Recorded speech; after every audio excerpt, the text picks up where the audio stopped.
হোক শেষমেশ ইন্টারনাল পরীক্ষাটা আজকে শেষ হলো। তো বাড়ি ফিরতে ভাই বলল দিদির পরীক্ষা শেষ হয়ে গেছে, কিছু একটা খাবার কর। আমি এলেও বেশি এটা খাওয়ার ওটা করে আর আমাদের সবারই খাওয়া হয়। তো সেই জন্য আমি ভাবলাম কী করবো, বাড়িতে তো বাঁধাকপি রয়েছে, তো বাঁধাকপি দিয়ে পকোড়া করে দিই। তো পকোড়া বানানোর জন্য প্রথমে আমি নিয়ে নিয়েছিলাম কাঁচা লঙ্কা। এখানে আমি 4-5টা কাঁচা লঙ্কা নিয়েছিলাম, নাহলে খুব ঝাল হয়ে যাবে, খেতে পারবো না। আর দেখো আমাদের গরুটা তো বাছুর হয়েছে, সেই জন্য ক্ষীর করছিলাম। আমি ক্ষীর খেয়ে নিয়েছিলাম একটু করে, কারণ বাড়িতে গেলে তো আর খেতে পারবো না, এখানে যতদিন আছি একটু খাই। আর যদিও মা দিয়ে পাঠাই। তো চলো এখন বেশি বকবক না করে চলে যাই বাঁধাকপির পকোড়াটা দেখাতে তোমাদেরকে। তো বাঁধাকপিটা মাকেই বলেছিলাম কুচি দিতে, কারণ মা খুব সুন্দর মিহি করে বাঁধাকপিটা কোঁচাতে পারে।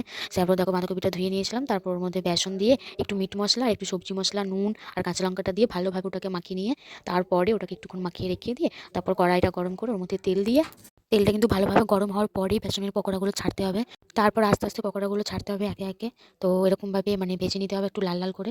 তো এরকমভাবে ভেজে নেওয়ার পরে আমি সব কটা পকোড়াকে ওভাবে ভেজে নিয়েছিলাম। তারপর দেখো তেলটা ঝরিয়ে ভালোভাবে তুলে নিচ্ছিলাম।